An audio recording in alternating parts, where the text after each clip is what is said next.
तो ये यूपीएससी का आइडिया आपके मन में कहाँ से आया? मतलब यूपीएससी का मैंने अपने ग्रेजुएशन के टाइम सोचा था, और ग्रेजुएशन में ही मैंने मतलब यूट्यूब पे जो टॉपर्स होते हैं उनको देखा, और मतलब वहीं से मुझे लगा कि एक बार मतलब यूपीएससी ट्राई करना चाहिए, और उसके बाद आफ्टर माय ग्रेजुएशन मैंने मतलब एकदम स्टार्ट कर दिया था। और जैसे कि हम जानते हैं आपने तैयारी ज़्यादातर घर से ही की है। यस। तो दिव्या, कितनी मुश्किलें आई कि आप घर से अपने एक छोटे से कमरे में बंद होकर के आप तैयारी कर रहे हैं, आपके पास वो एक्सपोजर नहीं है जो यूजुअली सिटी में मिलता है। जी। तो कैसा था वो, कितनी मुश्किलें आई? मतलब हम ये तो नहीं कह सकते एकदम कि मुश्किलें ही उनको कहेंगे, मतलब मैं इंजॉय करती थी अपनी पढ़ाई, मुझे ऐसा नहीं लगा कि बहुत ही मुश्किल है, लेकिन थोड़ा सा बस ये होता है कि आपके पास सोर्सेस कम हो सकते हैं, जैसे गांव में मैगजीन आपको अवेलेबल नहीं हो पाएंगी, या फिर टेस्ट सीरीज, मतलब आप जो टेस्ट लिखेंगे उनको इवेल्युएशन के लिए कोई आपको नहीं मिल पाएगा, लेकिन मैं ऑनलाइन मतलब ये चीज़ें अरेंज कर लेती थी, जैसे इवेल्युएशन हो या फिर मैगजीन्स हो।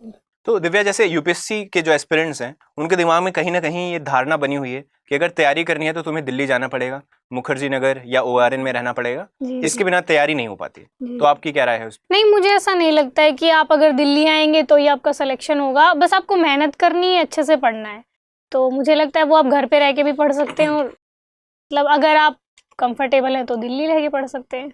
और आपने कोई कोचिंग भी नहीं की थी, आपने सेल्फ स्टडी की है? जी। तो दिव्या, अगेन कोचिंग को लेकर के आपका क्या ओपिनियन है? क्योंकि ये अगेन लगता है लोगों को कि अगर हम कोचिंग नहीं कर पाएंगे तो शायद हम डिसएडवांटेज पे रहेंगे। हमारे साथ जो कॉम्पिटिटर्स हैं वो कोचिंग कर रहे हैं, उनको सारी मतलब कोचिंग मटेरियल एंड एवरीथिंग मिल रहा है। तो आपको क्या लगता है कोचिंग का क्या रोल रहता है, कितना इंपॉर्टेंट है?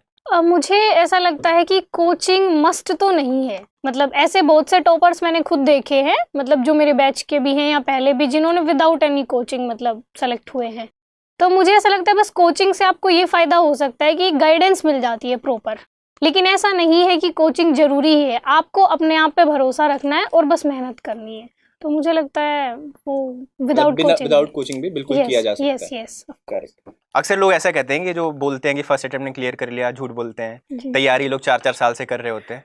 तो आपने कब से तैयारी शुरू की थी? मैंने अपने ग्रेजुएशन के जस्ट बाद स्टार्ट कर दिया था, मतलब शायद जून में मेरा मतलब एग्ज़ाम्स थे फाइनल ईयर के, और उसके बाद जुलाई से मैंने शुरू कर दिया था अपने प्रिपरेशन, और उसके बाद लगभग 1 ईयर के बाद प्रीलिम्स था, और उसके बाद मतलब इस जर्नी में लगभग हाफ ईयर लग जाता है, जैसे पहले आपका प्रीलिम्स होता है, देन मेंस होता है। तो मतलब बेसिकली आपने 1 साल की ही तैयारी की है, तो मतलब 1 साल में किया जा सकता है। ऐसा नहीं है कि आप झूठ बोल रही हैं और आपने हमेशा से तैयारी करके रखी।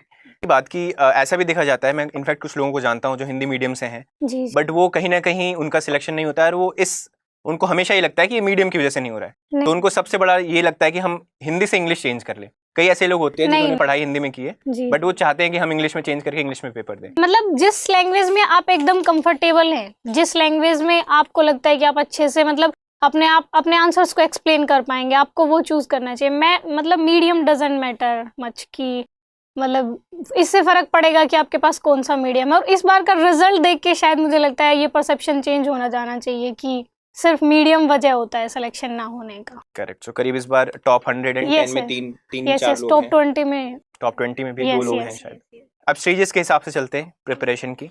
जैसे पहला स्टेज प्रीलिम्स का होता है,